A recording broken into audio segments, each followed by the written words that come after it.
To wannan abu ne da zai daɗata da hankalin dukkanin ɗan ƙasa, musamman mutane da suke da harkoki na rayuwa ta zirga-zirga a cikinta. Gaskiya ne wata 6-7 baya abubuwan nan sun ɗanye ja baya. Na san mutane suna tafiye-tafiye, ko ni nan na kan bar Abuja ƙarfe 7 in tafi Kaduna, wani sha barin Kaduna ƙarfe 9 in tafi Kano. Amma yanzu abu ya dawo ya so mu lalacewa. Wannan abu ne da ya kamata a jawo hankalin gwamnatin tarayya ta tsaya ta yi nazari ta gano menene abin da ya janyo wannan abin ya sake dawowa. Ba yadda za a yi ci gaba ya zo kowace irin al'umma idan ba samu tsaro da kwanciyar hankali ba. Kuma yanzu ka kula, sakamakon wasu matakai da gwamnatin nan ta ɗauka a harkar tattalin arziki da man fetur, rayuwa ta yi mugun tsada. To sannan kuma ya zo ya haɗu da rashin tsaro, abubuwa za su cije, za su lalace, kuma ta shiga cikin tashin hankali da yawa. So wannan na so in fara makama magana akan maganar tattalin arziki, saboda kamar da kace akwai alaka tsakanin su.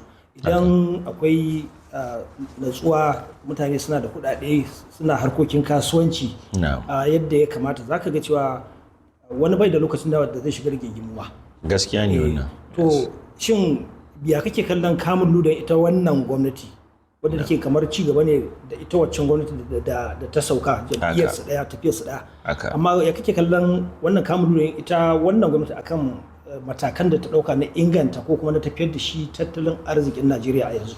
To fi sabilillahi akwai matsaloli a game a ciki yadda ta dauki magana tattalin arziki. Idan ka kalli kasafin kuɗi na ƙasar, yadda gwamnatin tarayya nan ce kasafin kuɗi, to za ka ga bai wani bambanta da abin da aka saba yi a baya ba wajen kasafin kuɗi. An sa kuɗaɗe da yawa a wasu gurare da ba su da mahimmancin da ya kamata. Misali yanzu kallon da ake ta baya-baya da magana ilimi da magana harkar lafiya, amma an zo ana kashe kuɗi akan motocin 'yan majalisu da kowace irin mota aka ba su za su iya yin aikin nan.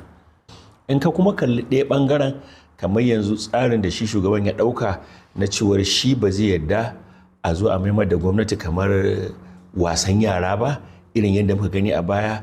Tsarin da ya ɗauka yadda i ɗauki mataki kai tsaye akan hukumar kula da agaji da tallafi ɗin nan, yadda humanitarian ministry, ma'aikatar jin kai da sauransu, yadda ya ɗauki wannan matakin ya dakatar da su kuma ya sa bincike, wannan ya nuna shi kuma yana da bambanci da waccan gwamnatin wajen magana tabbatar da ƙarfafar su hukumomin gwamnati.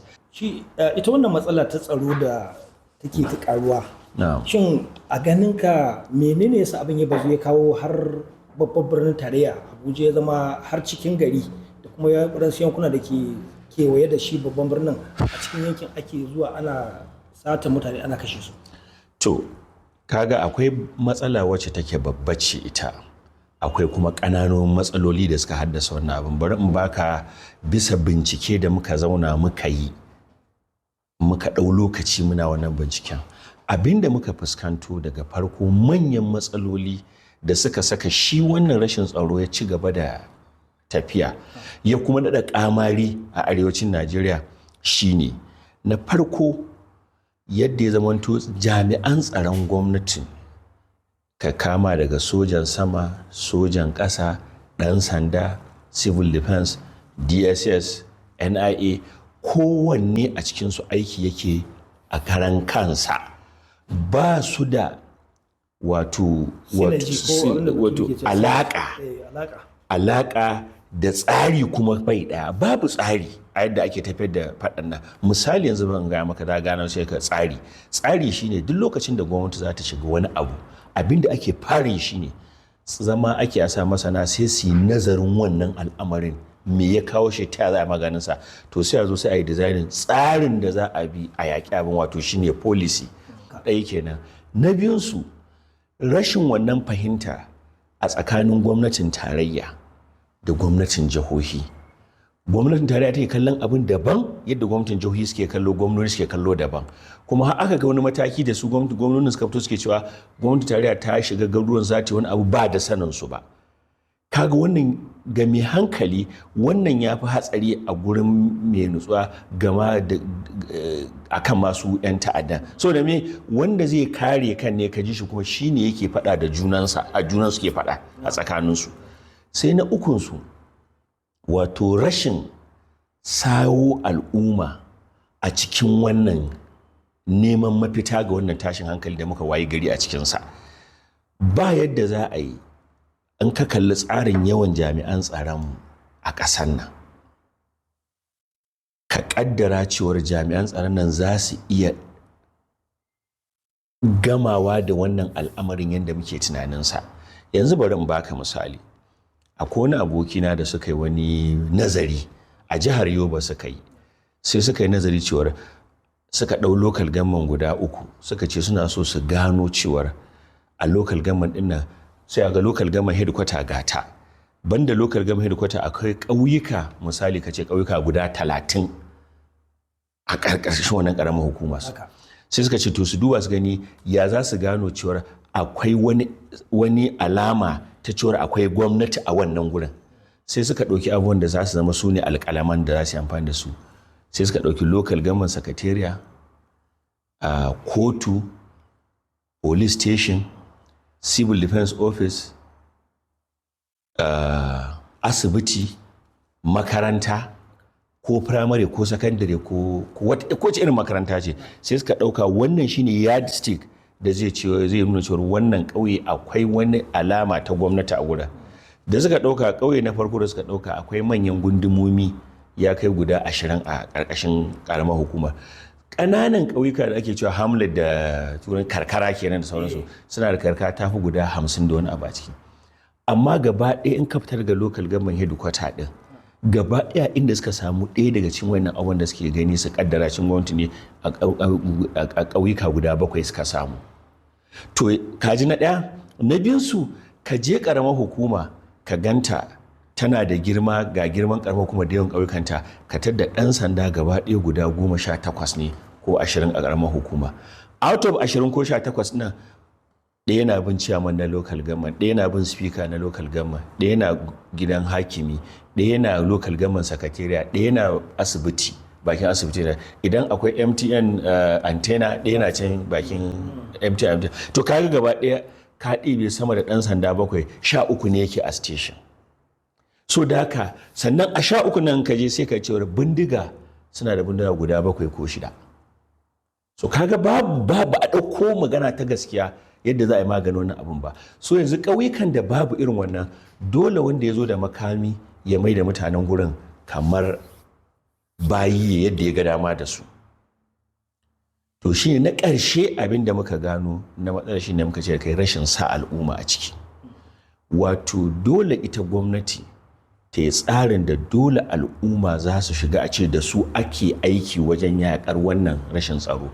In gwamnati bata sa su ba to su al'umma ya kamata su haɗa kansu a kowane irin guri kuke, to ku yi wa kanku tsarin da za ku ga cewar kun taimaki kanku, kun protecting kanku, ko kuwa kun yi tsarin da duk abin da zai zo muku kun san inda za ku yi sanar a sauri a kawo muku ɗauki ko makamancin wannan abin. Alhamdulillah, sai wannan batu na ka taɓo shi, duk da ka taɓo shi, amma zan so in ji to baya ga waɗannan don a cikin bayanan da kai akwai mafita. Kamar wannan na ƙarshe ka ce ya kamata mutane idan sun gama ba a saka su a cikin tsari ba su saka su a tsari. Yaya za a yi a samar da waccan manufa da kake magana a kai cewa babu ma manufa policy a hukumanci a Najeriya da yadda za a tunkari matsalolin tsaro da suka dabi wannan ƙasa. Kuma mun lura ƙasar mai girma ce, a kudanci suna da nasu matsalolin, arewaci da nasu matsalolin. Kaga arewa maso gabas tasu daban ce, tasu daban, arewa maso yamma daban, tsakiyar Najeriya daban, kowanne daban ne. Wani yunkuri ya kamata a yi majalisu da gwamnatocin nan, duk bangarorin gwamnati, yaya za a yi a dawo da su a sa su sami su fuskanci cewa dole fa a fitar da wannan manufa, in ba haka ba za a yi ta aiki ne ana tafkara da warwara. To kamar yadda ka faɗi wannan, mun yi wannan nazarin yau wata 4 da yin wannan nazarin, sai muka ga cewar ya zama wajibi a samar da wata manhaja ɗin guda ɗaya wacce da gwamnatin tarayya da gwamnatin ƙananan hukumomi da gwamnatin jiha da al'ummar duk gaba ɗaya su haɗu akan wata manhaja guda ɗaya da dukkaninsu za su yi aiki tare a kanta a gaida za a yaƙi wannan al'amari.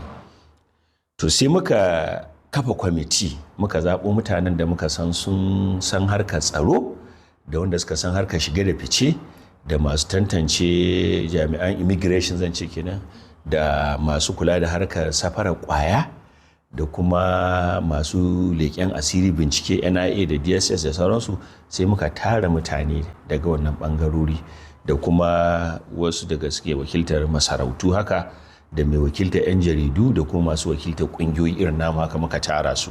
Muka ce to ga abin da muka gano, muna cikin wannan abin ne abin da na Zamfara ya faru. Muka je inda aka ɗibe ɗaliban nan na university, da muka je muna zuwa sai muka ga ranar muna can sai ga rigima tsakanin gwamnatin tarayya da gwamnatin jiha. Sai muka ce to kun ga abin da muke faɗi ba a je ko ina ba gashi. Mun dawo kwamitin nan sai muka ce to abin da za a yi tunda an kafa su masana ne, mu fara tuntuɓar ita gwamnati mu nuna mata mu ga binciken da muka yi kuma ga masana mun tara, mu muna so a fito da wata manhaja da gaba ɗaya da gwamnatin tarayya da gwamnatin jihohi da ƙananan hukumi da mu al'umma gaba ɗaya mu haɗu kowa a bashi nasa aikin da zai yi mu tasamma wannan abin na rashin tsaro. Shine muka gana da duka manyan shugabannin tsaro na ƙasar nan, daga kan su sojojin da ministocin tsaron da shi national security advisor mai ba shugaban sashen harkar tsaro da shugaban binciken wannan sunan su wato DSS shugaban su muka gana da shi ma. Sannan sai muka bi su manyan gwamnonin jihohin da a wannan fitina tafiya a gansu, su ma muka gana da su. Muka gana da mutane irin su sarkin musulmi, saboda mun san sun yi ta kokari sun rubuta shawarwari da takardu a matsayin su na sarakuna, sun ta ba wa gwamnatin tarayya, sun ba wa gwamnatin jihohi, sun ba jami'an tsaro, amma kullum abin da suke faɗe in suka ba da takardar shi kenan ba a aiwatar da abin da ake. To sai muka ce to wannan karan mu in mun yi wannan abin za mu tsara aikin da mu al'umma za mu ɗauka ne, da ku sarakuna da ku 'yan kasuwa da ku 'yan jarida da ku malaman addini da ku malaman jami'o'i da ƙungiyoyi irin namu, kowa ga abin da ake so ije kuma mu ya kamata mu fara shirin yadda za mu sulhunta al'ummarmu, mu gyara abin da ya lalace a tsakaninta. Su kuma gwamnatin tarayya a basu nasu, su ma gwamnatin jihohi a basu nasu, ƙananan hukumomi a basu, kuma dole sai an amfani da masu unguwanni da mutane a ƙasa. Ta hanyar haka ne kurin za mu dinga samun bayanan sirri da za su gaya mana ta yadda mutanen suke yin abubuwan da suke. Sannan wannan tsarin da gwamnoni suka zo da shi suke kafa nasu ƙananan abubuwa na tsaro, a kalle shi a gani ta yaya za a yi aiki tare da jami'an tsaron ƙasa da gwamnatin tarayya, yadda za su zama tun da su 'yan gari ne sun san ko ina a garuruwansu da ƙauyukansu, su jami'an tsaro su kuma baƙi ne, to ya za a haɗa su tare su yi aiki, in sun gama a tattare makamai suna hannun jami'an tsaron ƙasa. To yau wata 3 kenan kwamitin yana aiki, yanzu ya gama ya kawo takarda ta farko ta duk matsalolin da yadda za a yi maganin matsalolin. So yanzu kuma kwamitin sun zauna suna tsara hanyoyin aiwatar da duka shawarwarin da aka yi. Shi yasa yanzu mun kira taro ranar 24 ga watan nan da 25 ga wannan wata. Mun kira wasu masana banda wanda suke wannan aikin, mun kira shahararru da kuma su wanda suke rike da abubuwan yanzu, da su gwamnonin da suke kai na yanzu, da kuma wasu gwamnonin da sun gama sun yi rita sun gama gwamnatinsu. Za mu haɗu su ba da su shawarwarin a ƙara, a tabbatar da abin da muka rubuta abu ne da zai iya yiwuwa.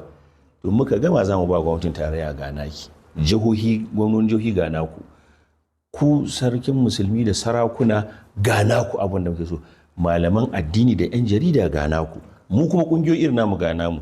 To mu mun riga mun gama tsarin har kwamitin da zai fara aiwatar da abubuwan da yake na al'umma mun kafa mu.